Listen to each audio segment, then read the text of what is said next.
Hello guys, അപ്പോൾ വന്ന് ഇതൊരു കുക്കിംഗ് ചാനലായോ എന്ന് എനിക്ക് തന്നെ ഒരു ഡൗട്ട് തുടങ്ങിയിട്ടുണ്ട്. അപ്പോൾ ഇന്ന് ഞാൻ മാമ്പഴപ്പുളിശ്ശേരി ഉണ്ടാക്കിയ ഒരു കഥയാണ്. അതായത് ഞാൻ മാമ്പഴപ്പുളിശ്ശേരി ആദ്യമായിട്ടാണ് ഉണ്ടാക്കുന്നത്, ഇതുവരെ ഉണ്ടാക്കിയിട്ടില്ല.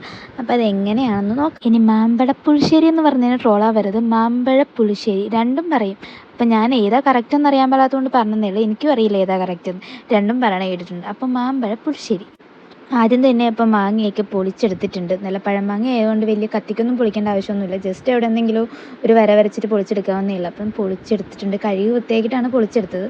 അതിന് ശേഷം നമ്മളൊരു ചട്ടി വെച്ചിട്ട് അതിനകത്ത് കുറച്ച് വെള്ളം ഒഴിച്ചിട്ട് ഞാനൊരു 5 മാങ്ങ എടുത്തിട്ടുണ്ട്. നിങ്ങൾക്ക് ഇഷ്ടമുള്ളത്ര എടുക്കാം.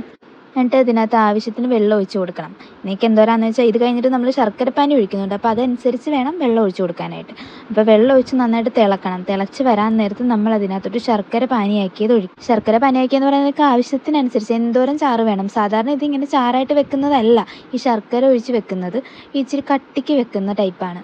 അപ്പോൾ നിങ്ങൾക്ക് ചാറായിട്ട് വേണമെന്നുണ്ടെങ്കിൽ അത്ര ഒഴിക്കാം. ശർക്കര അധികം ഒഴിക്കണമെന്നില്ല, മധുരം അനുസരിച്ച് ഒഴിച്ചാൽ മതി.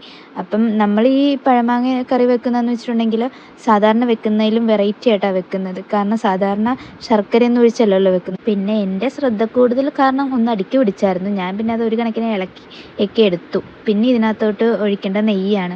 നെയ്യ് നമ്മൾ മാങ്ങയ്ക്ക് ഫ്ലേവർ കിട്ടാനായിട്ട് അത്യാവശ്യം നെയ്യ് ഒഴിക്കണം. അതായത് ഇപ്പം 5 മാങ്ങ ഉള്ള കാരണം ഞാനൊരു 2 സ്പൂൺ നെയ്യ് ഒഴിച്ചിട്ടുണ്ട്. നിങ്ങൾക്ക് വേണ്ടത്ര ഒഴിക്കാം. ഇനി വേണ്ടതെന്ന് വെച്ചിട്ടുണ്ടെങ്കിൽ തേങ്ങയാണ്. കുറച്ച് തേങ്ങ മതി, ഒരുപാട് വേണ്ട.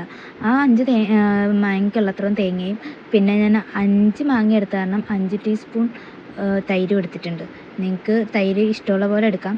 ഞാൻ പിന്നെ അതിൻ്റെ ഒരു കണക്കനുസരിച്ച് എടുത്തതേ ഉള്ളൂ. പിന്നെ അതിനകത്തൊരു മഞ്ഞൾപ്പൊടിയും മുളക് പൊടിയും ഇടുക, അത്രയും മതി. അരച്ചു കൊണ്ടുവരിക.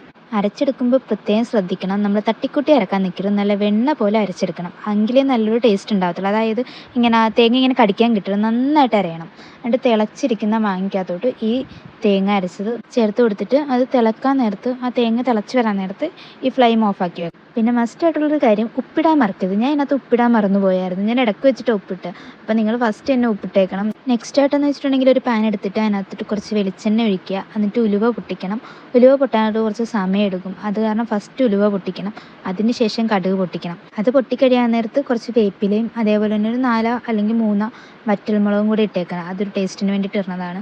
അപ്പോൾ എനിക്കിതൊക്കെ ചെയ്യാൻ ഭയങ്കര പേടി. എനിക്ക് കടുക് പൊട്ടുമ്പോൾ ഭയങ്കര പേടി കേട്ടോ. ഞാൻ തന്നെ വീഡിയോ എടുത്ത് ചെയ്തുകൊണ്ടിരുന്നത്. അതുകൊണ്ട് തന്നെ കടുകൊക്കെ പൊട്ടുമ്പോൾ ഞാൻ ഓടണേ. അത്യാവശ്യത്തിന് വേണ്ടി കുറച്ച് വീഡിയോ എടുക്കും, പിന്നെ മറിക്കളയും. അങ്ങനെ പേടിച്ച കടുക്. എനിക്ക് എന്താണെന്നറിയില്ല, ഇത്ര വലുതായിട്ട് പോലും എനിക്ക് പേടിയായി ഇപ്പോഴും. എന്നിട്ട് നേരത്തെ നമ്മൾ തിളപ്പിച്ച് ഓഫാക്കി വെച്ചിരിക്കുന്ന പുളിശ്ശേരിക്കകത്തോട്ട് ഇത് ഒഴിച്ചിട്ട് ഒന്നും കൂടെ ഒന്ന് തിളപ്പിക്കണം. അതായത് അത് എല്ലാം കൂടെ ഒന്ന് മാച്ച് ആവാനായിട്ട്, അതായത് എല്ലാം കൂടെ ഒന്ന് ഒന്നിക്കാൻ വേണ്ടിയിട്ട് ഒന്നും കൂടെ തിളപ്പിക്കണം. സംഭവം റെഡിയായി. ഇത്രയേ ഉള്ളൂ, വേറെ പണിയൊന്നുമില്ല. ചെറിയ ചെറിയ പണിയേ ഉള്ളൂ. അപ്പം ഇതായിരുന്നു പുളിശ്ശേരി, മാമ്പഴ പുളിശ്ശേരി.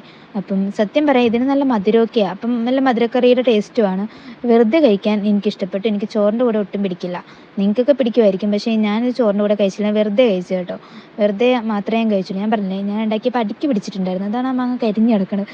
അതിൻ്റെ ടേസ്റ്റൊന്നും വന്നില്ല. കാരണം നമ്മൾ ശർക്കര ഒഴിക്കുമ്പോൾ എന്തായാലും ഇളക്കി കൊടുത്തില്ലെങ്കിൽ അടുക്കി പിടിക്കും, സ്വാഭാവികം. കറി വെറുതെ കഴിക്കാൻ നല്ല ടേസ്റ്റായിരുന്നു. അപ്പോൾ എല്ലാവരും ട്രൈ ചെയ്ത് നോക്കുക. അപ്പം മധുരക്കറി ഇഷ്ടപ്പെടുന്നവർക്ക് എന്തായാലും ഇത് നന്നായിട്ട് ഇഷ്ടപ്പെടും, അത് ഉറപ്പാണ്. അപ്പോൾ കറി ഇഷ്ടപ്പെട്ട കമൻറ്റിൽ അറിയിക്കുക. അപ്പോൾ എല്ലാവരും ചാനൽ സബ്സ്ക്രൈബ് ചെയ്യുക. അപ്പോൾ ഓക്കെ, ബൈ ബൈ.